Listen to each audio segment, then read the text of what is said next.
各位小伙伴们，大家好！今天给大家带领一个球皇98的精彩对局，来自于大口的一个擂台赛。面对右边都有小孩，小孩火方第一，很有自信因为他火舞打这3个角色都能打，像打八神、火克，甚至还更好。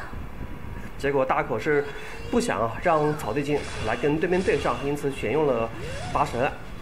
看看情况会如何。火舞这种人物，它主要有几个优点，第一个远倾角能有效的克制住对手的前小跳压制，另外一个空中耐落的速度很快，而且硬质很长，葵花3点起身起飞。因为八神因为火舞的起身时间比较快，所以八神如果是轻葵花的情况下，把对手放倒也很难压住。前走 CD， 往前方跟上龙岩舞，感觉大口一直落入了小孩这边的火舞节奏当中。前走下重拳打一个延迟确认。关键时间也没有多少，前连续的下轻拳，这是去打火舞正倾角的动作，葵花3点，然后泄风没了。前冲本身八神打标准的5连伤害火舞应该就已经死了，没有想到大口居然是关键时刻出现了这种失误，而且不要看他没有赢火舞这一点点血量，很有可能还能给火克造成不俗的伤害。他打火克跟打八神不一样的是，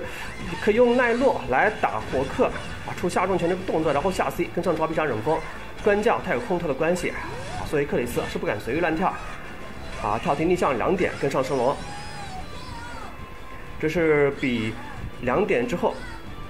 加气把最多的方式如果是跟6A 跟滑铲都加不了这么多能量。现在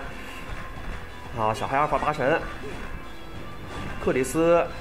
现在优势在于自己拥有比较多的资源，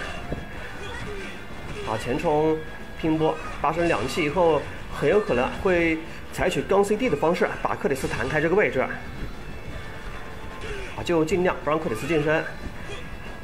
刚才这几下八神空 CD 应该都是想去把能量弹掉，因为克里斯的6A 跟滑铲这样的技能，八神刚 CD 基本上都能100%打中对面。这样子是逼出了大口的招牌人物。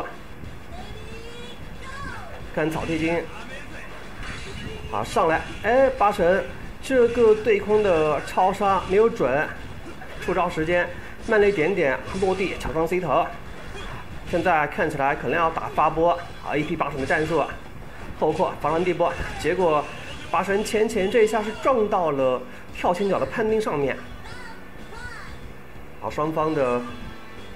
第5站，高点跳踢，然后前冲漂亮，大口停顿了一下，让对手猜错了，然后重拳6B， 这2套牙制下来，打兵爆气大蛇踢。那我们今天视频到此为止，感谢大家观看。